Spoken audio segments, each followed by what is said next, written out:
I figured I'd jump in on this because I'm still seeing a lot of hate for Joshua Van here. He did win the belt in a very odd way. I can 100% understand the criticism with how he responded to how he won. And, you could look at this two ways, I suppose, right? The way he won, you kind of would expect a guy, you immediately see the guy you're fighting snap his arm.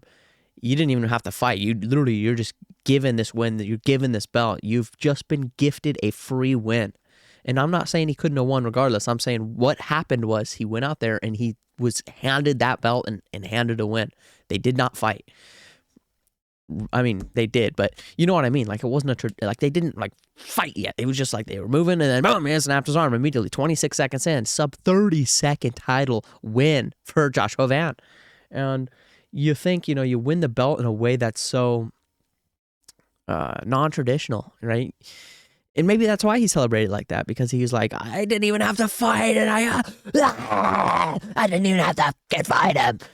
And then you get a belt, okay? Like, maybe that's what happened in his head. But, a lot of people are seeing this like, dude, you didn't even fight the guy, and then you're up there on the cage slamming your chest, screaming, and then, a few days later, you're posting up with a belt all the time, like, yeah, I'm the champ. And it's like, yeah, you are the champ. But you got to recognize you did win it in a very lucky way, lucky. It was lucky, right? And I know this is fighting, and I know, if this was in the streets and the dude breaks his arm, you're not going to say, oh, the tie doesn't count, stop. So he did, like, in my mind, he did win 100%. I mean, he clearly won.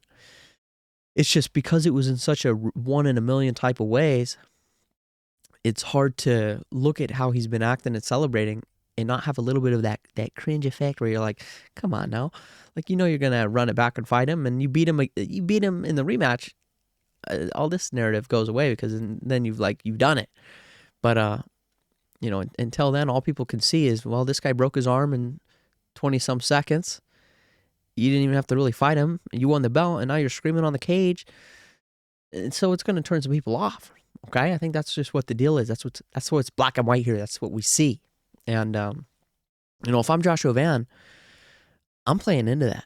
I accept the heel role, accept the villain role. Because Pantoja, he's got a lot of sympathy fans right now. A lot of people are jumping on the, they went from, he's not ever going to be better than DJ, he sucks, blah, blah, blah. And now they see this and they feel bad, so they're pitying him. He's got a lot of pity patter fans on his side now. So he's going to go into that rematch already looked at as the hero here. You might as well accept the villain role, Go out there and talk about how I snapped his arm. Nobody snapped that arm but me. I beat him in, this is your flyweight goat here. I just beat him in less than 30 seconds. I think he should play into that, be the villain, and it'll make 125 a whole lot more fun, in my opinion.